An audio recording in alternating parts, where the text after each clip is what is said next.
Corporate America is making a big payment to hackers when their networks fall victim to ransomware attacks. I want to get over to Eamon Javers in Washington this morning with a look at the extortion economy. Hey there.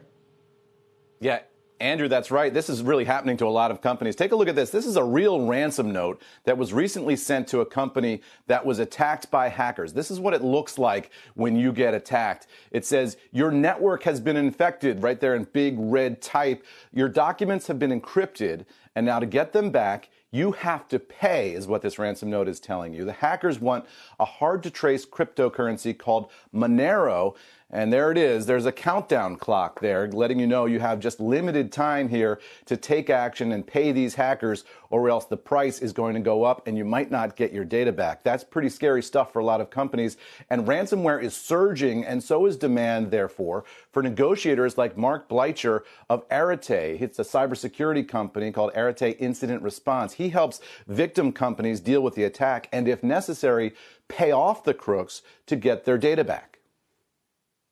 Some clients are extremely angry. A lot of these victims are also in shock.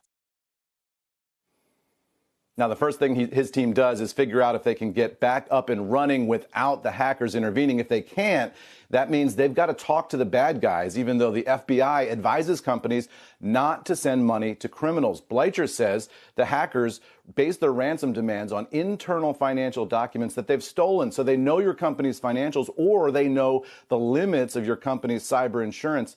One hacker, he says, recently demanded a $70 million ransom, although Bleicher told me that company didn't end up having to pay the $70 million. That gives you a sense, though, of just how high these ransom demands are. His goal is to get the data back and to get that price down. They just may be a 10-person law firm, for example, but that 10-person law firm may have, politicians as clients, and therefore that ransom may be extremely high versus you may have a Fortune 50 company where the ransom is lower, and because they only got to a certain portion of their data.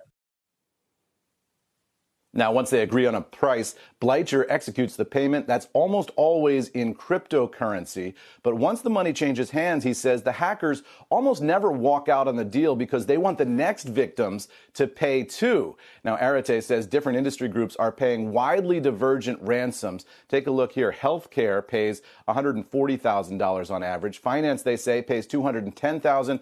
But the average ransom in the tech, engineering, telecom space is over $1 million.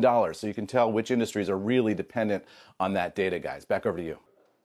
Shepard Smith here. Thanks for watching CNBC on YouTube.